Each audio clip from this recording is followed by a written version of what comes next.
Hey moms to be, welcome back to our channel. இப்போ வந்து பிரெக்னன்சியோட கண்டினியூவேஷனாக அடுத்து சொல்ல போகிறது டைப்ஸ் ஆஃப் டெலிவரி பற்றி தான்.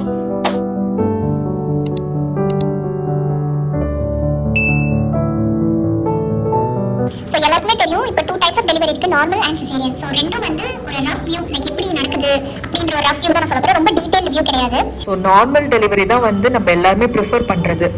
ஸோ அது ஃபஸ்ட்டு எப்படி நடக்குது அப்படின்றத நான் சொல்கிறேன். ஸோ நார்மல் டெலிவரியே பார்த்தீங்கன்னா 3 டைப்ஸில் இருக்குது. ஒன்று வந்து ஸ்பான்டேனியஸ், அப்புறம் ஃபோர்செப்ஸ், அப்புறம் வந்து வேக்யூம். ஸோ மோஸ்ட்லி வந்து பாப்பா ஒரு 2.5-3 இருந்தாவே நார்மல் டெலிவரி கொஞ்சம் ஈஸியாக நடக்கும். ஸோ மோஸ்ட்லி சில ஹாஸ்பிட்டல்ஸ்லாம் பார்த்தீங்கன்னா அப் டு 4 kg வரைக்கும் நார்மல் டெலிவரி நடந்திருக்கு. பட் டாக்டர்ஸோட அட்வைஸ் இல்லைனா வந்து யூஸ்வலாக எப்போ ஸ்பான்டேனியஸ் டெலிவரி நடக்கும் அப்படின்னா பாப்போட வெயிட் கொஞ்சம் கம்மியாக இருக்குது அப்படின்னா, லைக் 2.5 3 வரைக்கும் இருக்குன்னா ஈஸியாக ஸ்பான்டேனியஸ் டெலிவரி. ஸோ ஸ்பான்டேனியஸ் அப்படின்றது வந்து எந்த வித இன்ஸ்ட்ருமெண்ட்டும் யூஸ் பண்ணாமல் ஒரு புஷ்ல வந்து பாப்பா வர்றது தான் ஸ்பான்டேனியஸ் டெலிவரி. ஸோ எப்படி நடக்கும்?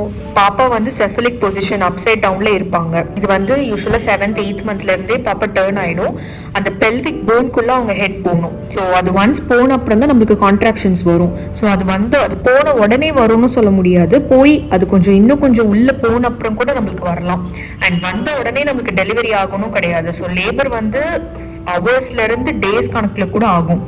ஸோ அதனால உள்ளே ஃபஸ்ட்டு போவோம். பாப்பாவோட தலை வந்து உள்ளே போகணும். உள்ளே போன அப்புறமா, அதாவது அப்சைட் டவுன் திரும்புறது வந்து பெருசு கிடையாது. பட் அந்த டைம் ஆஃப் டெலிவரியில் பாப்பாவோட தலை வந்து உள்ளே போகணும். உள்ளே போய் கொஞ்சம் கொஞ்சமாக நம்மளோட சர்விக்ஸ் வந்து டைலேட் ஆக ஆரம்பிக்கும். ஸோ சர்விக்ஸோட டைலேஷனோட லென்த் பார்த்தீங்கன்னா 10 cm. So up to 10 cm dilate ஆகணும். ஸோ இது வந்து அப்படியே அட்ட ஸ்ட்ரெச் ஆகாது. ஃபர்ஸ்ட் ஒரு 1 cm ஆரம்பிச்சு கொஞ்சம் கொஞ்சமாக அவங்கள 4 hours ஒன்ஸோ இல்லை 5 hours ஒன்ஸோ, இது வந்து இவ்வளோதான் அப்படின்னு கிடையாது. So it differs for each mother.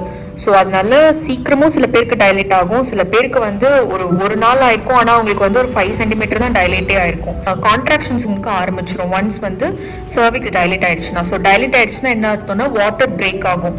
So உங்களுக்கு தண்ணி வந்து பிரேக் ஆகி வெஜைனா வழியாக வர ஆரம்பிச்சிடும். ஹாஸ்பிட்டலுக்கு உடனே கிளம்பி போயிடணும். ஸோ எதுக்காகவும் நீங்கள் வெயிட் பண்ணக்கூடாது, டக்குன்னு கிளம்பி ஹாஸ்பிட்டல் போயிடுங்க. கான்ட்ராக்ஷன்ஸ் வந்து உங்களுக்கு 5 minutes 2 minutes இன்டர்வெல்ல வந்துட்டே இருக்கும்.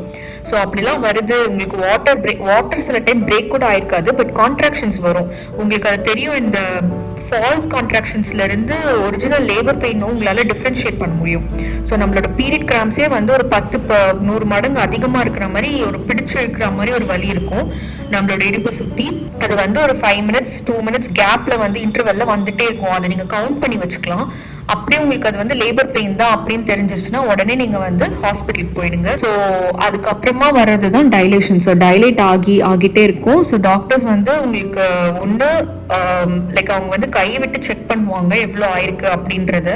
வெஜைனாக்குள்ள கை விட்டு செக் பண்ணால் உங்களுக்கு தெரியும் இவ்வளோதான் ஆயிருக்கு அவ்வளோ ஆயிருக்குன்றது. ஸோ அவங்க 10 cm வரைக்கும் டைலேட் ஆக வரைக்கும் வெயிட் பண்ணுவாங்க. ஸோ ஒன்ஸ் வந்து பேபி ரெடி ஆயிடுச்சு, டைலேட் ஆயிடுச்சு அப்படின்னா உங்களுக்கு வந்து அந்த புஷ் பண்ணுற ஃபீல் வந்து வர ஆரம்பிச்சிடும். ஸோ நீங்கள் வந்து நல்லா புஷ் பண்ணணும். புஷ் பண்ண பாப்பா வந்து கொஞ்சம் கொஞ்சமாக நகர்ந்து வெளில வந்துட்டே இருப்பாங்க. ஸோ அதுதான் அந்த பாப்பாவோட தலை வந்து பார்த்தீங்கன்னா அந்த டைமில் எல்லா போன்ஸும் வந்து ஒன்று சேர்ந்துருக்கும். உருண்டு பிறண்டு அந்த போன்ஸ் வழியாக அது வெளியில் வரணும். ஸோ அதுதான் அந்த உச்சி வந்து சாஃப்டாக இருக்கிறதுக்கான ரீசன் வந்து அதுதான். ஸோ எல்லாமே சேர்ந்து ஃப்ளெக்சிபிளாக இருக்கும். ஒன்று ஆகிட்டு தான் உள்ள சேர்ந்து வெளியில வரும். அதுக்கப்புறமா ஃபுல் பாடி வந்ததுக்கு அப்புறம் கொஞ்ச நேரம் கழிச்சு பிளசண்டா வெளியில வந்துடும்.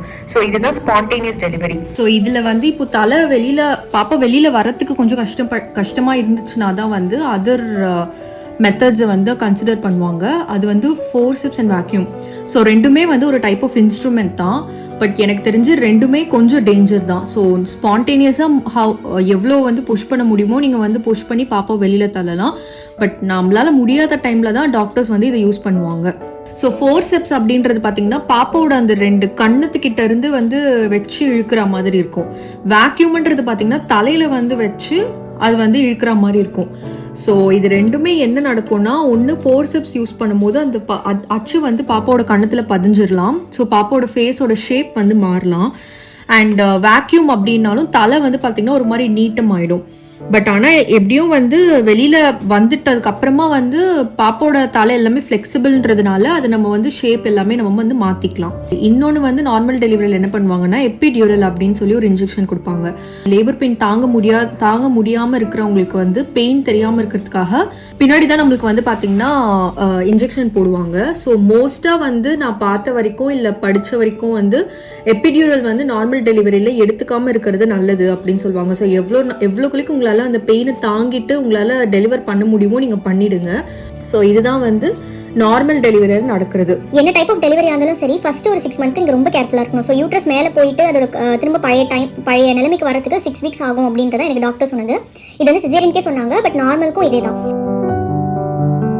சிசேரியன் நடக்கிறதுக்கான ரீசன்ஸ் பார்த்தீங்கன்னா நிறைய. ஸோ ஒன்று வந்து அந்த ஃபேமிலியோ இல்லை மதரே வந்து நார்மலுக்கு பயந்துட்டு சிசேரியன் காப் பண்ணிடுவாங்க. இன்னொன்று வந்து பாப்பாவோட வெயிட் இல்லை தண்ணி அதிகமாக இருக்குன்னா சிசேரியன் வந்து ப்ரிஸ்கிரைப் பண்ணுவாங்க. மதர்ஸ்க்கு வந்து பிபி சுகர் அதிகமாக இருக்குது இல்லை கம்மியாக இருக்குது அப்படின்னா சிசேரியன் போக சொல்லுவாங்க. இல்லை பாப்பா வந்து மோஷன் உள்ளே வந்து சாப்பிட ஆரம்பிச்சிட்டாங்க, இல்லை தண்ணி குடிக்க ஆரம்பிச்சிட்டாங்க, மூச்சு திணறுது அப்படின்னா சிசேரியன். மாதிரி நிறைய ரீசன்ஸ் இருக்குது. இதுதான் அப்படின்னு கிடையாது. எப்படி நடக்கும்னா இன்சிஷன் பண்ணுவாங்க. 2 டைப்ஸ் பண்ணுவாங்க. ஒன்று பெலி பட்டன்லேருந்து ஸ்ட்ரெயிட்டாக வெர்டிக்கலாக ஒரு இன்சிஷன் பண்ணி பாப்பாவை வெளியே எடுப்பாங்க. அப்படி இல்லைன்னா பெலி பட்டன் கீழே அந்த வெஜானாக்கு கொஞ்சம் மேலே அந்த இடத்துல வந்து இன்சிஷன் பண்ணி. ஸோ சிசேரியனுக்கு பார்த்தீங்கன்னா ஆல்மோஸ்ட் ஒரு 5-6 ஸ்டிச்சஸ் போட வேண்டியது இருக்கும்னு நினைக்கிறேன். பட் மெயினாக வந்து பார்த்தீங்கன்னா வெளியில் ஒரு ஸ்டிச்சு, யூட்ரஸை வந்து கட் பண்ணுவாங்க, அதுக்கு ஒரு ஸ்டிச்சஸ் போடுவாங்க. ஸோ அதுக்கு நடுவில் அந்த ஸ்கின்னை நம்மளுக்கு இன்சிஷன் பண்ணுறதும் உள்ள யூட்ரஸ் போகிறதுக்கு நடுவில் பார்த்தீங்கன்னா நிறைய லேயர்ஸ் இருக்கும். நம்மளோட ஸ்மால் இன்டெஸ்டைன் இருக்கும், டிஷ்யூஸ் இருக்கும், பெலி ஃபேட் இருக்கும். இது எல்லாத்தையுமே அவங்க வந்து இந்த ஃபேட்டு டிஷ்யூஸ் எல்லாமே கையால் டேர் பண்ணுவாங்க அப்படின்றத நான் பார்த்தது. அண்ட் அதுக்கப்புறம் ஏன்னா அதெல்லாம் ஆட்டோமேட்டிக்காக பாடியே வந்து ரிகவர் பண்ணிக்கும். அதுக்கப்புறமா வந்து நம்மளோட யூட்ரஸ் வந்து இன்சிஷன் பண்ணுவாங்க. அதுக்கப்புறம் தான் நம்மளோட பாப்பாவோட ஹெட்டு அந்த தண்ணி பிரேக் ஆகி பாப்பாவோட ஹெட் எல்லாமே தெரிய வரும். ஸோ கொஞ்சம் கொஞ்சமாக அவங்க வந்து கையை உள்ளே விட்டு தான் பாப்பாவோட தலையை வெளியில் எடுப்பாங்க. அண்ட் ஆட்டோமேட்டிக்காக அதுவாக வெளியில் வர ஸ்டார்ட் ஆகி மொத்தமாக வெளியில் எடுத்துருவாங்க. அதுக்கப்புறம் ப்ளசண்ட்டாக வந்துடும். சிசேரியன் வந்து இப்படி தான் நடக்கும். ஸோ ஸ்டிச்சஸ் பார்த்தீங்கன்னா திரும்ப யூட்ரஸ் ஸ்டிச் பண்ணுவாங்க. வயிற்றுல இன்சிஷன் பண்ணதை வந்து ஸ்டிச் பண்ணுவாங்க. ஸோ வயிற்றுல இன்சிஷன் பண்ணதை வந்து ஒரு 1 வீக்கில் வந்து அது சரியாயிடும். அது சரியாகும்னா ஆறிடும், அந்த புண்ணு வந்து ஆறிடும். ஸோ உங்களுக்கு சிசேரியன் பண்ணி அடுத்த நாள் ட்ரெஸ்ஸிங் பண்ணுவாங்க. ட்ரெஸ்ஸிங் அப்படின்றது நமக்கு வந்து ஒரு பேண்டேட் மாதிரி போட்டிருப்பாங்க. அதை ரிமூவ் பண்ணிட்டு திரும்பவும் வந்து ஒரு ஸ்டெரிலைசேஷன் மாதிரி பண்ணிட்டு திரும்பவும் ஒரு பேண்டேட் போடுவாங்க.